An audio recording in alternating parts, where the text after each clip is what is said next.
Inter prepara nova investida por reforço de peso no mercado de transferências.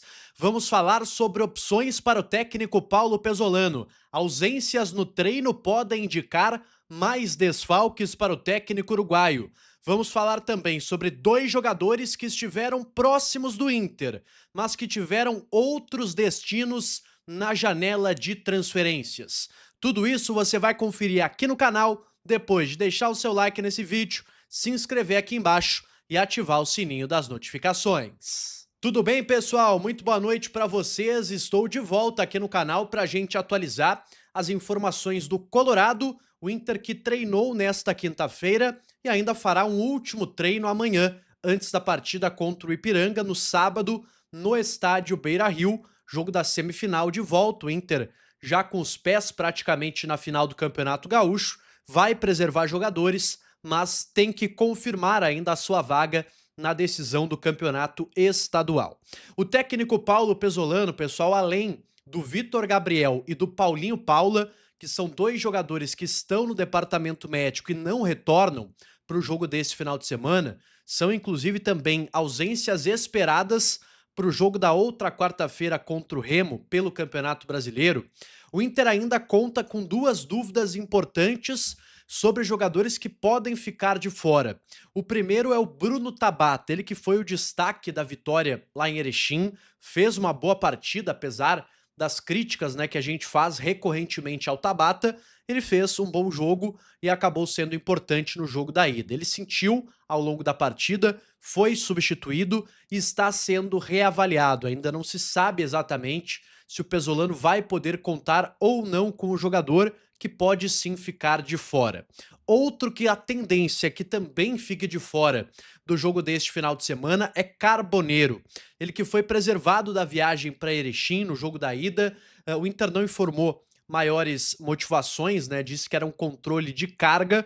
O que a gente sabe, pessoal, o Carboneiro, ele participou da atividade de hoje, mas não integralmente. Ele participou de parte da atividade e não com os demais jogadores. Ainda não está totalmente liberado, fazendo algumas atividades específicas e um processo de retreinamento para que possa ser liberado aí pelo departamento médico do Inter, apesar de nenhuma lesão ter sido informada, apenas um cuidado maior aí que o Inter está tendo com o Carboneiro, que teve aí lesões recorrentes na última temporada. Então, quem sabe ele é um trabalho de reforço muscular para que ele possa estar mais pronto para esse calendário de jogos bem apertado que o Inter vai ter pela frente. Então, a tendência, pessoal, é que o Inter não tenha o Carboneiro. Vou deixar aí como dúvida o Tabata, porque é um jogador que pode se recuperar a tempo, mas são desfalques importantes para o jogo deste final de semana. Aliás, se eu fosse o técnico Paulo Pesolano, colocaria um time inteiramente reserva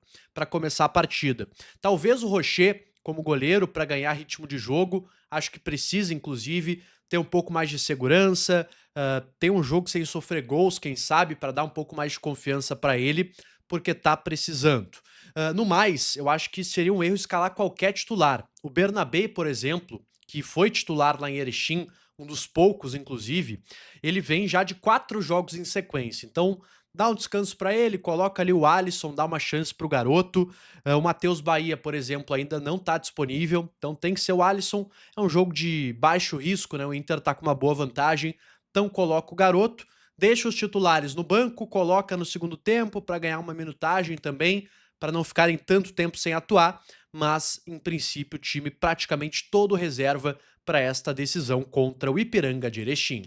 O Inter vai voltar à carga por Juan Jesus. A informação é do repórter Lucas Colar, ex-Vozes do Gigante, hoje no AM Colorado, e que tem canal também aqui no YouTube. Aliás, vou deixar o vídeo do Colar aqui nos comentários para você que ainda não conhece o Colar, acho bem difícil, mas existe aí uma pequena possibilidade, então dá aquele confere no vídeo do brother, do parceiro, e o Colar traz essa informação, pessoal, de que o Inter ainda não esgotou a sua carga em cima do Juan Jesus. O Inter sabe da dificuldade, esse jogador não queria ou não quer voltar a princípio ao futebol brasileiro neste momento, a prioridade dele é permanecer na Europa, tem toda aquela questão da esposa do jogador que gostaria de permanecer na Itália.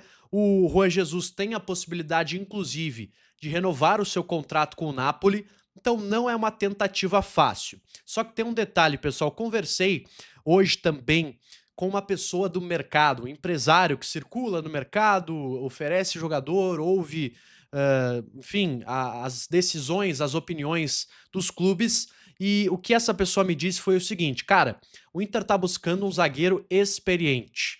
Então eu já levei alguns nomes de jogadores jovens e eles querem jogadores experimentados. Não é uma informação exatamente muito nova, porque eu já havia falado sobre isso aqui no canal, mas é mais uma fonte que nos traz essa informação de que sim, o Inter quer um jogador pronto, para que chegue, farde e jogue no seu sistema defensivo, e o Juan Jesus é visto como esse jogador que mudaria o patamar hoje do sistema defensivo do Internacional. Então por isso o esforço, por isso a tentativa mais uma vez com esse zagueiro, que, repito, não é a tendência que venha para o Internacional, não é fácil o negócio, mas o Inter está fazendo uma nova tentativa com valores superiores, quem sabe, para tentar atrair o jogador de volta ao Internacional.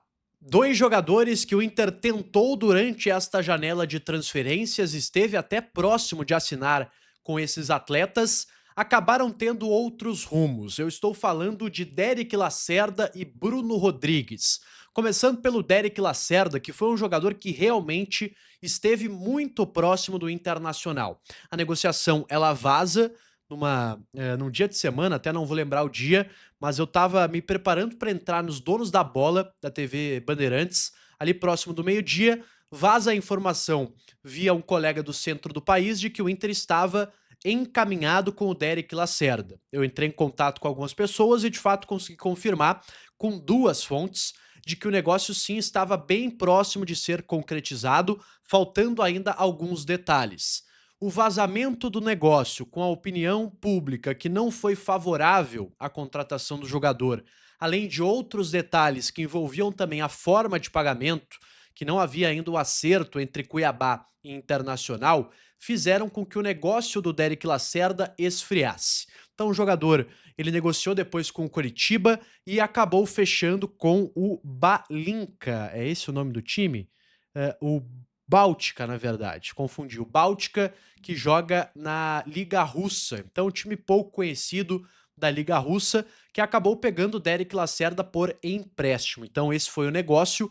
Jogador que não está, portanto, no futebol brasileiro, mas poderia ter sido reforço do Inter. Além de negociar com o clube, negociou também com o Vitória e com o Coritiba. Então, equipes aí da parte, digamos, de baixo da tabela do Campeonato Brasileiro. Outro jogador que teve um destino mais badalado, que o Inter quase fechou, foi o Bruno Rodrigues. O Inter teve negociação com esse jogador, não tão avançada como teve com o Derek Lacerda, mas existia uma conversa com o Palmeiras pelo empréstimo do jogador.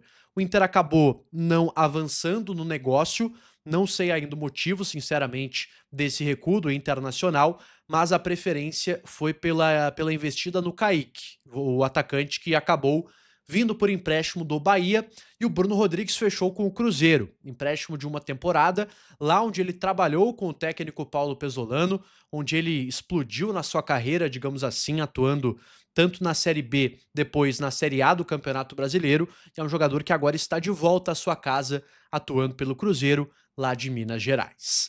Tá certo, pessoal? Eu volto no próximo vídeo aqui do canal com mais novidades, se eu tiver informação, é claro, a gente volta no horário que for, mas eu sempre estou aqui atento. Se não tiver nada muito bombástico, a gente volta nos horários combinados, pré-combinados com vocês, às 11 horas da manhã e às 6 horas da tarde. A partir das 6 da tarde, a gente volta com vídeo novo todo dia aqui no canal, tá certo? Deixe seu like nesse vídeo, hype esse conteúdo que é muito importante, nos leva a mais colorados aqui no YouTube. Se inscreve se não for inscrito e ativa o sininho das notificações. Até mais!